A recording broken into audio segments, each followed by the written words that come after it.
como usted puede verlo en los evangelios, no hay un solo evangelio que nos enumere las 7 palabras de Cristo en la cruz. Por eso nos ha tocado ir a otros evangelios para que nos lo digan. En Mateo 27, 46 al 49, se nos da una cronología exacta acerca de los acontecimientos, al menos en estas últimas palabras. Dice: cerca de la hora 9, Jesús clamó a gran voz diciendo: Elí, Elí, lama sabactani, esto es, Dios mío, ¿por qué me has desamparado? Algunos de los que estaban allí decían al oírlo: a Elías llama a este. Y al instante, corriendo uno de ellos, tomó una esponja y la empapó de vinagre y poniéndola en una caña le dio a beber. Pero los otros decían: deja, vamos, si viene Elías a librarle. Entonces ya podemos ubicar entre qué y qué el Señor manifestó tener sed. Después de haber clamado: Dios mío, que me has desamparado, enseguida sabemos por el relato de Mateo que se le dio algo a beber. Y posteriormente, según el Evangelio de Juan, Él entregó su espíritu, después de haber dicho: consumado es. Solo para que tengamos una cronología de estos eventos. Este dato es relevante, pues nos enseñó el contexto inmediato por la que el Señor clamó así en la cruz. Y es muy relevante, hermanos, que Él manifestó tener una profunda sed luego que Él clamara en desesperación por haber sido desamparado de Dios. Proverbios 17, 22 dice: el espíritu triste seca los huesos. Y el Salmo 32, 3 y 4 dice: mientras callé se envejecieron mis huesos en mi gemir todo el día, porque de día y de noche se agravó sobre mí tu mano, se volvió mi verdor en sequedades de verano. Y entendemos algo, hermanos, que fruto de la agonía que el Señor estaba experimentando en su alma, de experimentar en su tierna conciencia el abandono de Dios, también su cuerpo experimentaba los desgarradores efectos de estar bebiendo la copa de la ira de Dios. Este grito de su sufrimiento corporal nos habla pues de la severidad del conflicto que él estaba afrontando y que acababa de pasar. Por un momento, haber sido, o así lo sintió, haber sido desamparado de la vista complaciente de su Padre. ¿Qué podemos aprender de estas 2 palabras del Señor: tengo sed? En primera medida, aprendemos que esta fue otra manera en la que el Señor cumplió otra profecía de las Escrituras. El Señor cumplió muchas profecías en su vida. Quizás hasta hay libros que nos digan cuántas profecías del Antiguo Testamento el Señor vino a cumplir en ese tiempo, desde su encarnación hasta su muerte, resurrección, hasta ese evento de estar sentado a la diestra del Señor. Y otras tantas, muchas de ellas las cumplió en lo que se ha denominado el tiempo de su pasión. Cada detalle importante de la pasión, llámese o entiéndase pasión como sufrimiento, cada detalle importante de la pasión y muerte del Señor fue descrito de antemano. Por ejemplo, la traición de un amigo conocido en el Salmo 41:9, el abandono de sus amigos, de los discípulos, por haberse escandalizado de él en el Salmo 31:11. Las falsas acusaciones de las que fue objeto, Salmo 35:11. El silencio del Señor ante sus jueces, Isaías 53:7. la demostración de su inocencia, es decir, que sus jueces proclamaron su inocencia. Isaías 53:9. El hecho de que el Señor fuera contado entre los transgresores. Isaías 53:12. Su crucifixión, esto que le iban a traspasar sus manos y pies. Salmos 22:16. La burla de los espectadores que veían su crucifixión. Salmos 109:25. El escarnio del que iba a ser objeto cuando le decían, si viene de parte de Dios, libérese a sí mismo. Salmo 22:18. El hecho que él iba a orar por sus enemigos en la cruz. Isaías 53:12. El ser desamparado de Dios. Salmo 22:1. La entrega de su espíritu. Cuando dijo, en tus manos encomiendo mi espíritu. Salmo 31:5. El hecho que no le iban a romper ni un hueso. Salmo 34:20.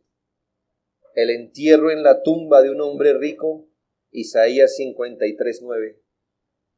Y tantas cosas que podemos seguir enumerando, hermanos, que fue predicho antes de que todas estas cosas, siglos antes de que estas cosas sucedieran, y vino el Señor a cumplirlas, y esto aprendemos también aquí. Y tenemos una evidencia convincente de la inspiración de la Escritura. ¿Cuál? El hecho, hermanos, de que es tan cierta que todo lo que profetizó el Antiguo Testamento, con toda certeza el Señor la cumplió. Tenemos delante un libro inspirado por Dios, que es ciertísimo en todas sus sentencias. Y esto queda comprobado en todas las profecías que el Señor cumpliría en la cruz. Hubo profecías que Él cumplió de una manera determinada, es decir, Él sabía que la Escritura decía algo de Él y entonces se dirigió a cumplirla. Esto lo veremos más adelante. Pero otras Escrituras eran un perfecto cumplimiento soberano de lo que Dios había determinado sobre Él. Es decir, Él pudo haber cumplido unas profecías al saber lo que la Biblia decía de Él, y entonces Él la cumplió. Pero otras cosas, hermanos, que simplemente fueron el cumplimiento soberano sobre Él. Él como podía, por ejemplo, hacer cumplir el que los soldados echaran suerte sobre su ropa. ¿Me hago entender? No podía. Pero esto estaba siendo también gobernado por Dios, así que hay profecías de ambas. Algo que el Señor vio en la Escritura y Él se aferró a ellas, y otras cosas que soberanamente se cumplieron sobre Él. Y aquí tenemos otro caso, y es el caso del Salmo 22:15, el que dice, como un tiesto se secó mi vigor, y mi lengua se pegó a mi paladar, y me has puesto en el polvo de la muerte. Sabe que el Salmo 22 es generalmente un salmo mesiánico, que habla mucho de nuestro Señor en profecía, y aquí note estas descripciones, otra profecía más, cumplida en el Señor, en palabras muy dramáticas, ¿no cree? Como un tiesto se secó mi vigor, mi lengua se pegó a mi paladar, y me has puesto en el polvo de muerte. Habla de la experiencia del Señor, de literalmente estarse secando hasta que su lengua se ha pegado a su paladar. Esto fue ocasionado, obvio, por la sed a través de la violenta fiebre que debió experimentar nuestro Señor. Considere usted aquí que no estamos ante cualquier tipo de sed. Posiblemente todos nosotros hemos experimentado lo que es la sed, pero no al nivel donde la sed perturba e inutiliza a un individuo. Pero aquí el punto es que estamos ante otra prueba del control soberano que Dios tenía en la muerte de su Hijo. Si bien, hermanos, Dios no ordena hacer el mal ni lo aprueba, también está escrito, porque verdaderamente se unieron en esta ciudad contra tu santo Hijo Jesús, a quien ungiste Herodes y Poncio Pilato con los gentiles y el pueblo de Israel, ¿para qué? Para hacer cuanto tu mano y tu consejo habían antes determinado que sucediera. Esto, que tengamos delante, otra manera en que el Señor cumplió otra profecía, corre muy en contra de los judíos hoy en día, que con escrituras en mano, con el Salmo 22 en la mano, todavía siguen negándose a reconocer que Jesús sea el Mesías y sigan esperando que venga el Mesías. ¿Qué excusa tienen? Cuando han leído los Salmos, cuando han leído Isaías y todas aquellas cosas, ellos pueden decir, sí, pero es que Jesús, que conocía la Escritura, él mismo autocumplió sus mismas profecías. Perfecto. ¿Y las demás? ¿Cómo las iba a cumplir? ¿Cómo pueden explicar el detallado cumplimiento de estas profecías? Pero es lo mismo que el amigo no creyente tiene que enfrentarse a esta misma realidad. Si Jesús es lo que la Biblia dice, si quedó demostrado que Jesús era el Mesías, el Salvador, y que la misma Biblia muestra las pruebas indubitables que Él es el Salvador, si es así, le preguntaría por qué no ha creído en Él para salvación. ¿Falta de pruebas? Por menos pruebas echan a la gente a la cárcel. O sea que tiene un montón de pruebas en la Escritura. De lo que el Señor dice que es, que iba a ser y lo cumplió. Estas mismas pruebas son las que correrán en contra de un individuo que se ha negado a creer. Porque Él dice, ¿y las evidencias? ¿Qué otras quiere? ¿Qué otras quiere? Están en las Escrituras, profetizadas en un tiempo y en los siglos futuros consumadas. El nivel de detalle que el mismo Jesucristo usó para describir sus sufrimientos, también la usó para describir la condenación de quienes no creen. Hermanos, el Señor prometió que enviaría a su Hijo. Siglos después, lo trajo. Siglos antes prometió que Él viviría como un varón de dolores y lo cumplió con los siglos. Prometió también y lo escribió y lo profetizó que Él sufriría grandes dolores, que Él estaría en la cruz con niveles de detalles como de una fotografía se tratara, y lo cumplió. En el Antiguo Testamento se profetiza que Él resucitaría de los muertos y que se sentaría a la diestra del Padre, y eso mismo cumplió. Pero escuche, todo eso está cumplido, fue profetizado, fue cumplido, pero también está profetizado que un día regresará y que juzgará a vivos y muertos. ¿Qué excusa presentará usted que no ha creído en Cristo? Lo ha prometido, lo cumplió.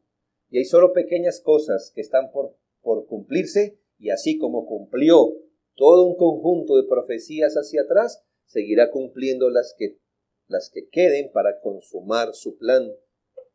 Usted que está aquí esta mañana, jamás podrá alegar que no tuvo una prueba, porque ha pasado por encima de muchas.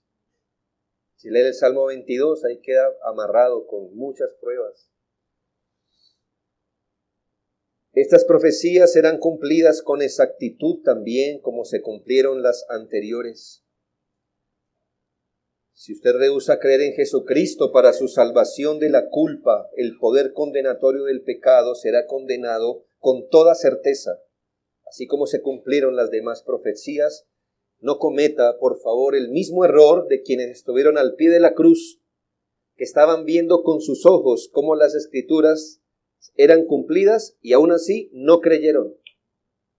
Delante de sus ojos pasó Isaías, Salmos, Malaquías, Génesis. Delante de sus ojos pasó todo eso, lo estaban viendo cumplir y no creyeron. Y hoy usted está viendo cumplir otras palabras de Cristo hoy día y no cree.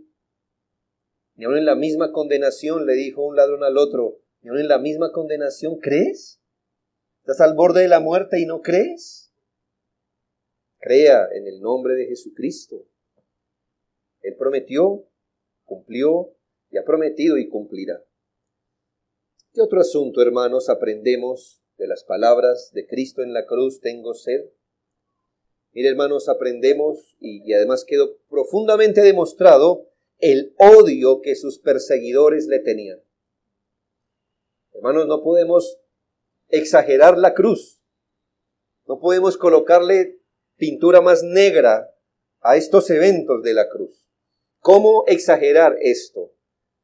Yo entiendo, hermanos, que hay una manera morbosa de mirar los eventos de la cruz, pero también a veces se me ocurre que por nuestra familiaridad con los eventos de la cruz, empezamos quizás a pensar que no fueron tan graves o tan intimidantes para cualquiera.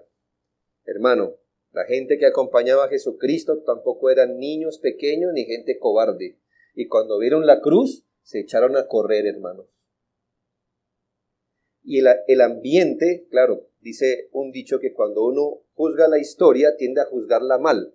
¿No le ha pasado? Si yo hubiera estado allí, yo hubiera hecho. No, pues mire lo que hicieron los valientes que estaban allí para que se dé cuenta de lo que usted hubiera hecho. Porque es que después de que pasan las cosas, todo el mundo es valiente. ¿No se ha dado cuenta? Hermanos, sí, después de que pasa todo el mundo sabía qué hacer. Pero en el momento, nadie sabía. Así que cuando vemos cómo se tejió la historia, usted dice, yo no hubiera hecho otra historia. De hecho, yo hubiera hecho exactamente esto. El asunto era intimidante. Y cuando usted se para frente a la cruz y escucha del odio que le tenían a Jesucristo, usted y yo podemos tener cierta idea de cuáles eran los niveles de odio que se manejaban en contra del Señor. Pero hermanos, ¿somos conscientes? Es un dicho bien sabido que ni al peor enemigo se le niega un vaso de agua. ¿No es así?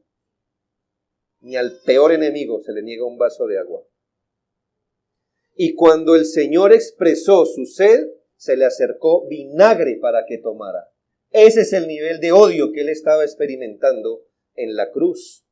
¿Qué clase de bebida es el vinagre para aliviar la sed, hermanos? Usted puede ver en esto la crueldad, la inhumanidad, el que sus enemigos la hayan tratado tan vilmente. Nosotros los colombianos hemos visto escenas horribles.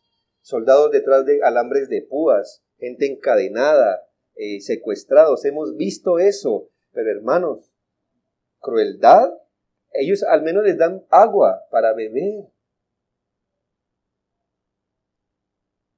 Las descripciones proféticas del Salmo 22, que nos hablan en metáfora, hermanos, se quedan tan pequeñas frente a la realidad de lo que pasó en la cruz.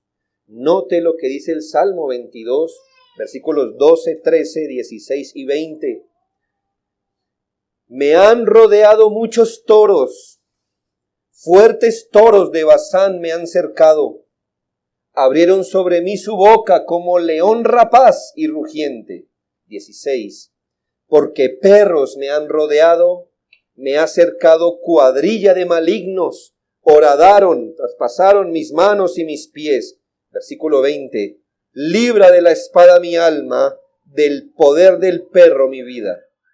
Son metáforas, pero por necesidad la metáfora es más pequeña que la realidad. Y mire la metáfora tan ruda que es.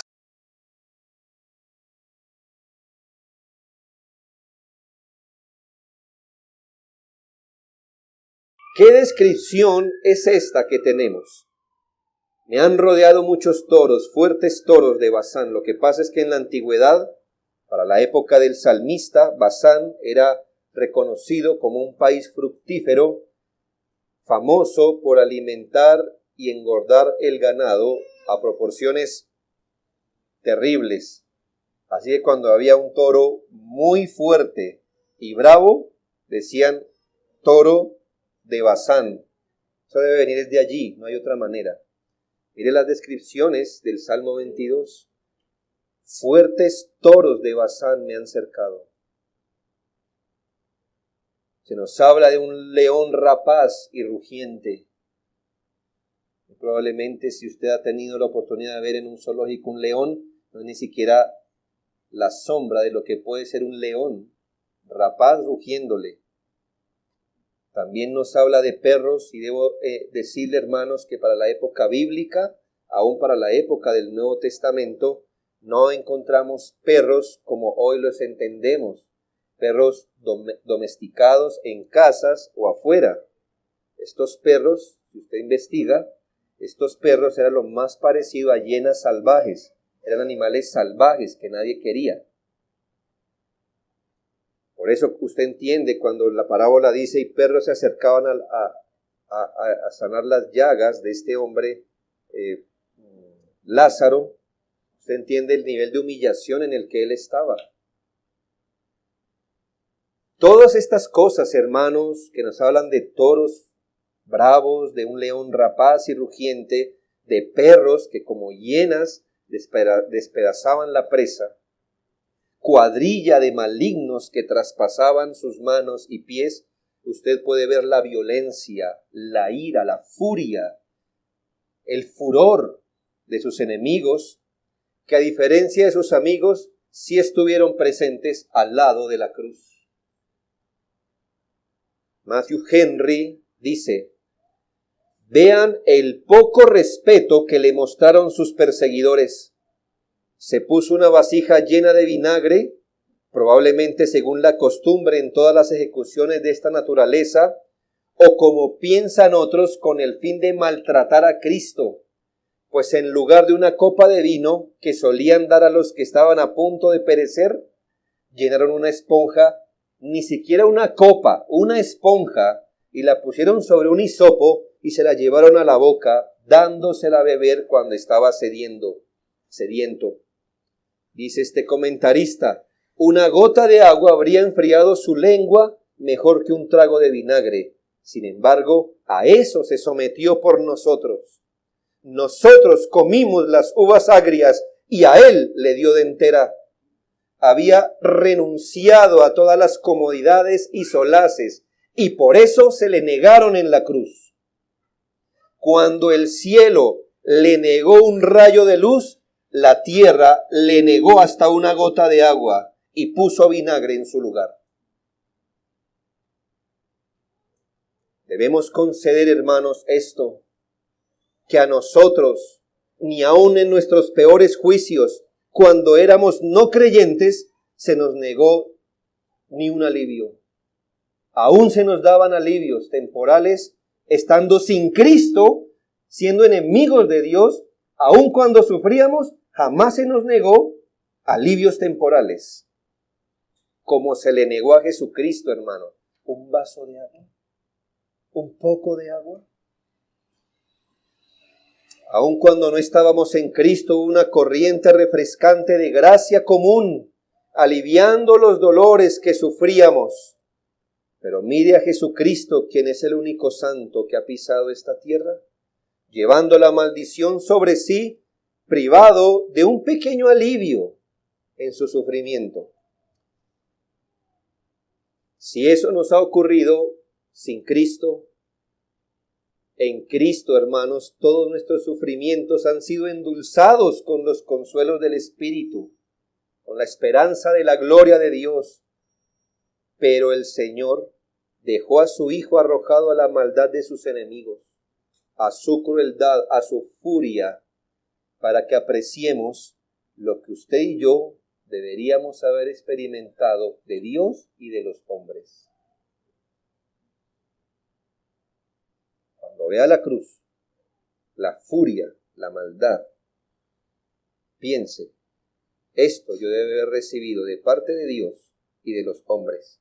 El hecho que como creyentes y mucho más el hecho de que como no creyentes y mucho más ahora como creyentes tengamos alivio en nuestras penas, eso ya es mucha gracia para usted y para mí, porque a Jesucristo le fueron negadas. Cada hombre y más cada hijo de Dios puede vivir con esta consigna pegada en su pecho, porque no ha hecho con nosotros conforme a nuestras iniquidades, ni nos ha pagado conforme a nuestros pecados. Tercero que aprendemos de estas palabras, la realidad de la humanidad perfecta de Jesucristo. ¿Hay algo más humano, hermanos, que tener sed? Cuando alguien dice, yo estoy por encima de lo humano, entonces ¿usted qué le dice? O sea que no come ni bebe, ¿verdad? ¿Qué es más humano que comer y beber, hermanos? Y en esto, hermanos, miramos la realidad de su humanidad perfecta. Jesucristo no tenía apariencia de hombre. No era una aparición de hombre, como decían los gnósticos, sino que era un hombre perfecto. Hay muchas cosas de la persona de Cristo que no podemos comprender. Recuerde esas lecciones de cristología que estamos viendo, que hay veces, la mayoría creo que hemos salido con la cabeza hinchada un poco. Y eso nos indica que hay muchas cosas de Jesucristo, de la persona de Cristo, que no es fácil entender. Hay todo en Él para admirar y adorar. Sí, y nosotros debemos retener ciertas verdades con firmeza. Verdades como estas, hermano, así no haya entendido tanto, tiene que ver esto con su deidad y su humanidad en perfecta unión en una sola persona. ¿Se ha entendido hasta allí? Perfecto. Puede que más profundo no hagamos pie, pero hermanos, si algo nos debe quedar claro, su perfecta deidad, que Él es Dios 100%, su perfecta humanidad, que es hombre 100% excepto el pecado, y esto en unión en una sola persona.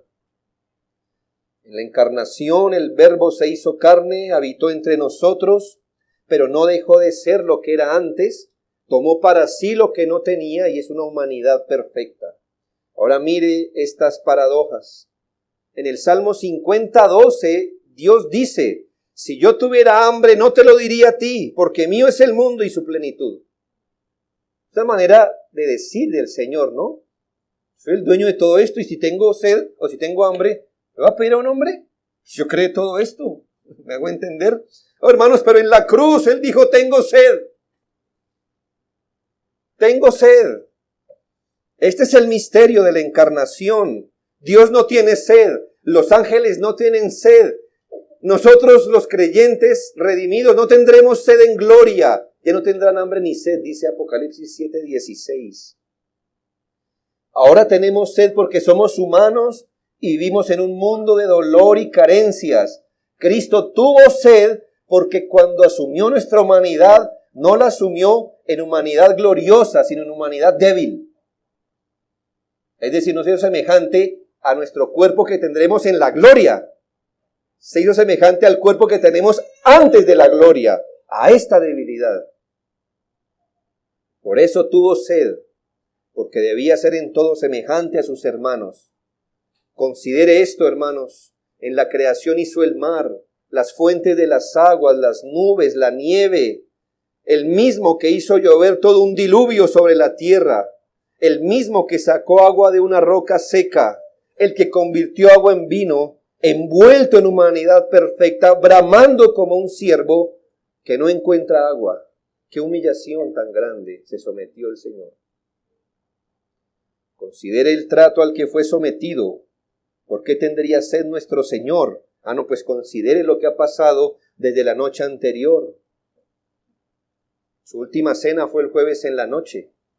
De ahí en adelante, hermanos, un ayuno, que estamos al viernes a las 3 de la tarde. Largas caminatas. Ha sido azotado ya un par de veces. Ha perdido sangre, posiblemente insolado.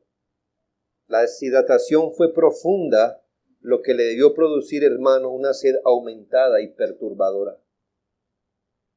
John Gill dice, la humedad profunda de su cuerpo se secó por la pérdida de sangre y de espíritu, por la violenta fiebre que le sobrevino al ser apresurado de juicio en juicio y que generalmente acompaña a personas bajo pánico. ¿Ha tenido pánico? ¿No le ofrecen agua? ¿No se ha visto sus labios resecos del pánico? Generalmente acompaña esta sed a personas bajo pánico, bajo consternación, miedo al peligro y muerte o en la crucifixión. O, dice este autor, posiblemente esto fue ocasionado por la pena y la angustia interior de su mente que afectó su cuerpo, secó sus huesos, como dice que lo hace un espíritu quebrantado. Principalmente, dice este autor, su sed provocada por la sensación de que tenía la ira de Dios, que como el fuego secó su fuerza, al igual que un tiesto quemado en un horno, que expresa sus sentimientos dolorosos, que fueron tipificados por el Cordero Pascual, el cual era asado por fuego antes de comerse. Su sufrimiento, hermanos, no fue simbólico. Él no se hizo el que sufría en la cruz o el que tenía sed. De hecho, fue real, fue profunda, correspondió a los sufrimientos y humillación a los que voluntariamente Jesucristo se sometió para obrar como sustituto de su pueblo. Cuarto, ¿qué aprendemos de las palabras tengo sed? La intensidad de los sufrimientos que él estaba experimentando. ¿Qué tan intensos cree que fueron los sufrimientos de Jesucristo en la cruz? Esa palabra tengo sed dice mucho, ¿no? La anterior también, ¿por qué me has desamparado? Pero tengo sed es otra. El Salmo 22, 14 y 15 proféticamente señalaba lo siguiente. Note estas descripciones. He sido derramado como aguas, y todos mis huesos se descoyuntaron. Mi corazón fue como cera, derritiéndose en medio de mis entrañas. Como un tiesto se secó mi vigor y mi lengua se pegó a mi paladar, y me has puesto en el polvo de la muerte. Cuando recordamos, hermanos, aquella parábola que el Señor narra acerca de la condenación del infierno, lo que entendemos, la parábola del rico y Lázaro, lo que de ninguna manera debe aliviar el peso, porque algunos dicen, pero esto, el Señor contó fue una parábola, eso de la llama de fuego y del seno de Abraham, es una parábola. Yo no me contentaría con eso, porque la parábola es menor que la realidad. La parábola no es mayor que la realidad. La parábola es la figura pequeña que podemos entender para mostrarnos una realidad más grande que no podemos. Así que el que lee la parábola, el rico y Lázaro, contentándose, diciéndose, pero es una parábola, debería temblar, porque la realidad es mayor.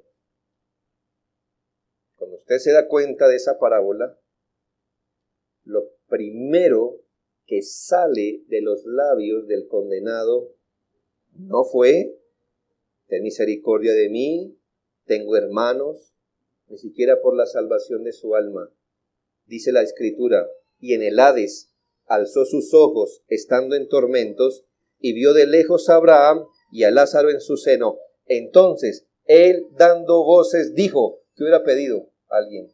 ¿Usted piensa que, ay, salva mi alma? Vea, dijo, Padre Abraham, ten misericordia de mí, envía a Lázaro para que moje la punta de su dedo en agua y refresque mi lengua, porque estoy atormentado en esta llama. Esa es una metáfora de lo que es la condenación, que le estoy diciendo, una metáfora. ¿Puede ver la correlación? ¿Puede usted pensar que es exactamente lo que estaba experimentando Jesucristo en la cruz, hermano? Prácticamente el Señor estaba sintiendo el infierno en su interior. Nosotros, hermanos, cantamos esto. Grandes males quiso sufrir. Grandes males, hermanos. No una sed, una gran sed.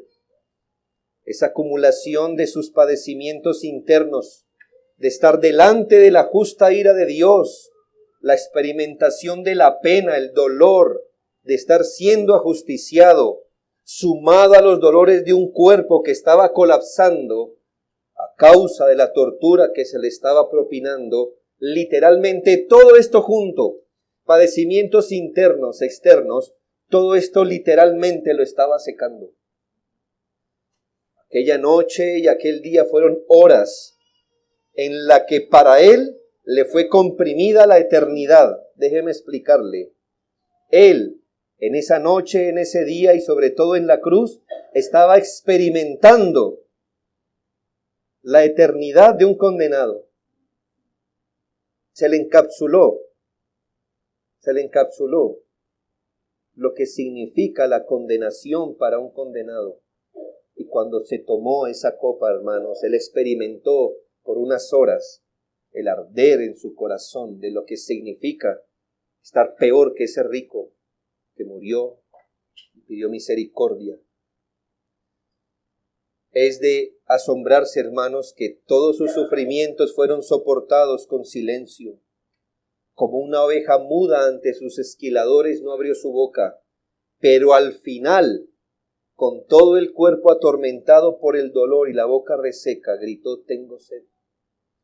No era un llamamiento a la piedad, él no estaba pidiendo misericordia. Él no quería ni siquiera aliviar su sufrimiento. Dejó estas palabras para que usted y yo entendiéramos la intensidad que significaba estar dando su vida en la cruz como sustituto. Yo creo que a esta altura podemos empezar a vislumbrar de mejor manera qué es eso de el castigo de nuestra paz fue sobre él. Esto indica, hermanos, que si hay condiciones y palabras de paz para nosotros, si hay condiciones y paz y palabras de comunión, si tenemos reposo, si hay reconciliación para nosotros, fue porque Él estuvo al otro lado del espectro. Es decir, ¿qué es lo que está diametralmente opuesto a la paz? ¿Qué es lo que está al otro lado del espectro del sosiego, de la comunión, del reposo, de la amistad, de la reconciliación? Pues si nosotros estamos a este lado, donde experimentamos todo esto, reposo, comunión, solaz, reconciliación, fue porque Él estuvo exactamente al otro lado, experimentando ¿qué? Enemistad, dolor, pena, alejamiento, furia, inquietud, perturbación. Eso significa el castigo de nuestra paz fue sobre Él. Esto es posible porque Él estuvo al otro lado. Octavius Winslow, del que animo a los hermanos a seguir el devocional diario en nuestra página web,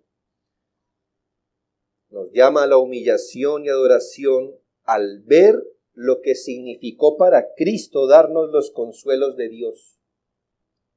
En alguna parte él dice: amado, cuando Dios te exalte, recuerda que es porque tu Salvador fue humillado. Cuando tu copa sea dulce, recuerda que es porque su copa fue amarga. Cuando aprietes su misericordia con cariño y cercanía a tu corazón, recuerda que es porque Él presionó su corazón contra la lanza. Y cuando tu ojo de fe y de esperanza mire hacia la gloria venidera, no olvides que porque Él soportó tu infierno, tú gozarás de su cielo. Nunca olvides esto. Quinto y último, ¿qué aprendemos de las palabras tengo sed?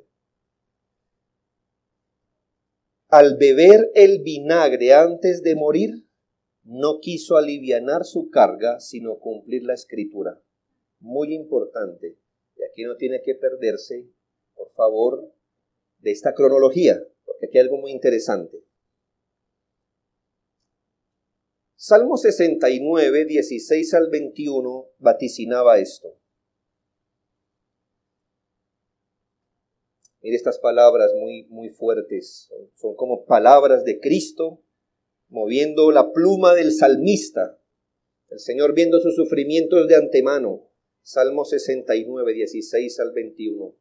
Respóndeme, Jehová, porque benigna es tu misericordia.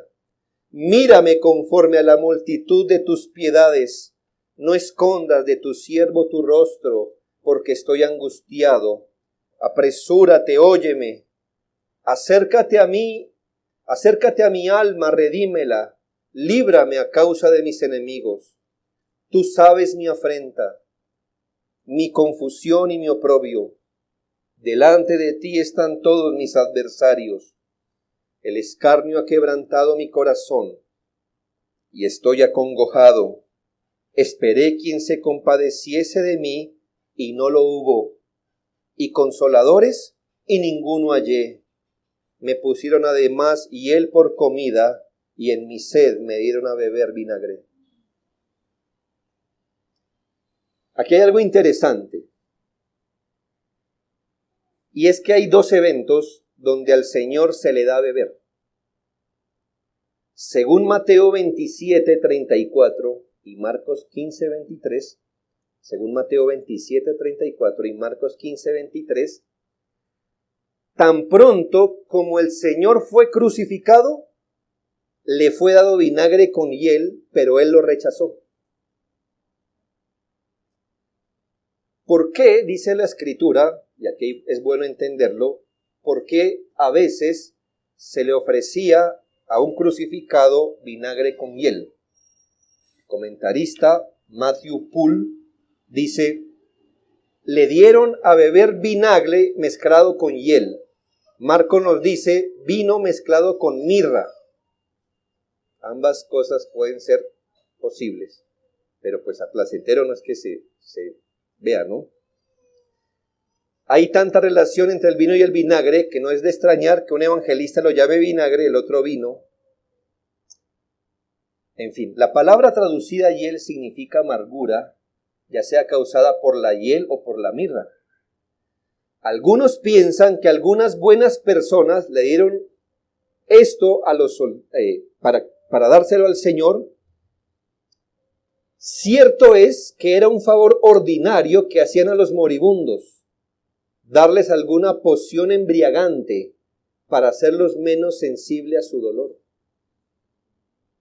Es muy probable que esa bebida, vinagre con hiel o con mirra, se la dieran como una especie de acelerar o sacarlos un poco de sí mismos para hacerles la agonía más soportable.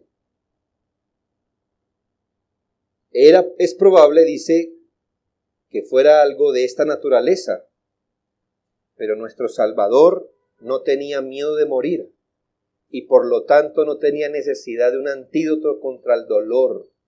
Por eso Él lo rechazó. Piense esto. Al comienzo de la cruz, al comienzo, cuando todavía no había pasado sus horas que duró colgado en la cruz, ni había pasado lo del ladrón, ni lo del desamparo del Señor en la cruz, todavía eso no había pasado, se le ofreció una manera de poder alivianar un poco su carga. Y en ese momento el Señor lo rechazó. Tenga en cuenta esta cronología. El Señor se negó a probar esta bebida, ¿por qué? Porque Él no quiso alivianar su sufrimiento. Esto hubiera sido el equivalente, por darle un nombre, a tomar la copa de la ira de Dios y aguarla un poquito, para que no le fuera tan amarga. Al comienzo de la cruz, Él prefirió sufrir cabalmente todo el castigo. Piense algo, aunque es una maldición que el Señor ha endulzado, pero es un castigo por el pecado. Dice la Escritura, con dolor darás a luz, ¿no? Es algo impuesto, es aparte un castigo no personal para las mujeres, sino como raza, pues, como raza humana. No es que el Señor esté quitando a alguna mujer en particular, sino que fue algo que se designó para toda la raza. Con dolor darás a luz. Pero hay mujeres que cuando llega el momento del parto piden anestesia. Bueno, están aliviando algo, ¿verdad? No es ilegítimo, pero están aliviando algo del dolor que les sería propio experimentar. Oh, hermanos, pero el Señor no hizo eso en la cruz. ¿Hago entender? Fue algo para lo que nació, fue algo para lo que fue destinado por el Padre, y cuando llegó el momento y la oportunidad para liberar, aunque sea un poco, porque eso no le iba a quitar los dolores de la cruz, pero al menos para aliviarlos un poco, Él se negó. Lo hizo, hermanos, al comienzo de su ministerio, cuando Satanás le dijo, si eres hijo de Dios, di que estas piedras se conviertan en pan, impulsándolo a usar sus prerrogativas divinas para aliviar el camino del sufrimiento y de la autonegación que él debía mostrar. Y al comienzo de su ministerio, él dijo, pan no, el Señor me mandó a sufrir, eso haré. Se negó a sí mismo. Y al final, hermanos, estando pendiendo de la cruz, se negó a hacer lo mismo. Vinagre y mirra, y el Señor se negó a hacerlo. Hasta allá llegó la obediencia del Señor, hermanos. Pero ahora note, al final, ya cuando todo había sido pagado en la cruz, como bien lo afirma Juan, después de esto, después de que él clamó, ¿por qué me has abandonado? Después de esto, sabiendo Jesús que ya todo estaba consumado, o sea que para ese momento ya había pagado todo lo que había tenido que pagar, dijo, para que la escritura se cumpliese, tengo sed. Y en esta segunda vez que se le da a beber vinagre, él bebe. Él bebe. En esto se comprueba que cuando bebió vinagre, ya no lo hizo para alivianar su carga. ¿Por qué? Porque según Juan, ya todo estaba consumado. Antes de eso, no todo estaba consumado, por eso se negó. Pero ya cuando estaba todo consumado, ¿qué le faltaba, hermanos? Entregar su espíritu. Bebió. Y uno se pregunta, ¿por qué bebió esta segunda vez? Juan lo dice, para que la escritura se cumpliera. Eso es obediencia. Eso es obediencia. Aquí el Señor dijo, es una forma de decirnos, no bebo para alivianar la carga porque ya la entregué. Esta vez bebo para que se cumpla la escritura. Y esto nos demuestra y nos deja ver la manera intencional cómo Cristo buscaba cumplir las escrituras. Como dice Arthur Pink, la palabra escrita era la que formaba sus pensamientos, la que llenaba su corazón, la que regulaba sus caminos. Las escrituras son la transcripción de la voluntad del Padre y eso fue siempre su deleite. En la tentación, lo que estaba escrito era su defensa. En su enseñanza, los estatutos del Señor fueron su autoridad. En sus controversias con los escribas y fariseos, su apelación siempre era a la ley y al testimonio. Y en la hora de su muerte, su mente se concentraba en la palabra de verdad. Usted piensa que el Señor no estaba dueño de sí mismo en la cruz, se equivoca. Estaba tan completamente consciente de cumplir la voluntad del Señor, la palabra. Había estado colgado las últimas 6 horas en la cruz. Había pasado por un sufrimiento sin parangón, sin medida. Sin embargo, su mente está clara. Su memoria no se ha visto afectada. Tenía ante sí con perfecta claridad. Y piense en la cruz, el Señor haciendo un barrido de todas las profecías de Él que tenía que cumplir en la cruz. Y antes de entregar el Espíritu, detecta todavía, por darle un nombre, detecta todavía que hay una profecía no cumplida. ¿Cuál es?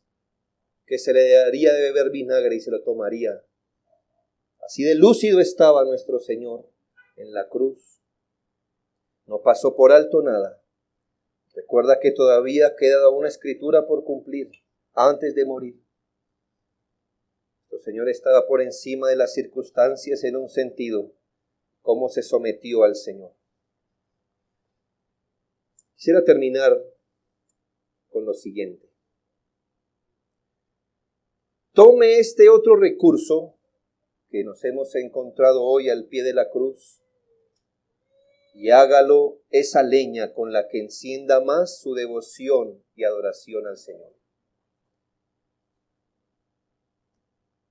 Cuando, hermano, el corazón esté seco y tengamos que decir como el salmista, como hablándonos a nosotros mismos, bendice alma mía Jehová y bendiga todo mi ser su santo nombre. ¿Con qué leña el salmista encendió el fuego de su adoración? Pues empezó a recordar, Él es el que sana todas tus dolencias, el que rescata del hoyo tu vida. Bueno, nosotros tenemos unas promesas y unas realidades más grandes. Vaya a la cruz y tome leña de allí, la suficiente para entender su devoción, y tome de estas palabras, tengo sed, más recursos para adorar al Señor. Nuestra adoración va directamente proporcional al conocimiento correcto y profundo de Cristo. Delante de la cruz debemos admirar a nuestro Señor de mayor manera. Los ojos de nuestra fe deberían siempre estar absortos en Él. Mírelo en su dolor, mírelo en su humillación, en sus sufrimientos, en su valentía, en su obediencia perfecta al Padre, en su amor y compasión hacia el pecador. Todo lo que usted vea en la cruz es un motivo de adoración reverente. Todos nuestros consuelos y gozos son los ríos que salen del profundo mar de sus sufrimientos en la cruz. Atesore a su amado, a su esposo, admírelo, alégrese, acongójese también. Déjese sobrecoger de estas realidades asombrosas y adórelo en espíritu y verdad como el gran mediador que tenemos. Segundo, el Señor de la gloria clamó, tengo sed, y no tuvo nada externamente que le fuera un consuelo. Nosotros, que hemos perdido 1000 veces todo derecho a las misericordias temporales y espirituales, nos damos el lujo muchas veces de despreciar las bondades comunes de la providencia. Que le quiero decir, hermanos, que el único digno no tuvo consuelo en su aflicción. Y nosotros, que hemos perdido todo derecho a ser bendecidos, nos damos el lujo de despreciar esos pequeños vasos de agua que se nos dan en nuestros desesperos. Por eso quejarse de un vaso de agua cuando merecemos un vaso de ira, eso es pecaminoso. Humillémonos, aprendamos a contentarnos con lo que tenemos, aunque no sea más que lo básico para vivir. No se queje si no vive más que en una humilde casa, pues su Salvador no tuvo ni siquiera donde recostar su cabeza. No se queje si no tiene más que pan para comer, pues su Salvador careció de él durante 40 días. No se queje si solo tiene agua para beber, porque al Salvador se le negó eso, incluso en la hora de morir. Por último, amigo, sin salvación, no rechace al Salvador, pues si usted muere en sus pecados, su grito eterno será este mismo: tengo sed. Este es el gemido de los condenados. En el lago de fuego los perdidos sufren entre las llamas de la ira de Dios por los siglos de los siglos. Si Cristo gritó, tengo sed, cuando sufrió la ira de Dios durante solo 3 horas, ¿cuál es el estado de los que tienen que soportarla por toda la eternidad? Cuando hayan pasado millones de años en sequedad, sed, sufrimiento y dolor, todavía le esperarán 10 millones de años más. Y cuando los cumplan, les esperarán otros millones de años más. Hay una sed eterna en el infierno que no admite alivio. Si la sed física en extremo es insufrible para nosotros, por solo unas pocas horas, ¿qué será una sed que está infinitamente más allá de cualquier sed presente y que nunca se apagará? No piense que es cruel de parte de Dios tratar así a criaturas descarriadas. Recuerde que Él expuso a su propio Hijo querido cuando le imputó el pecado. Ciertamente entonces el que desprecia a Cristo merece el lugar más rudo en el infierno. Por eso decimos esta mañana, reciba ahora a Jesucristo, recíbalo como su Salvador, sométase a Él como Señor. Oremos.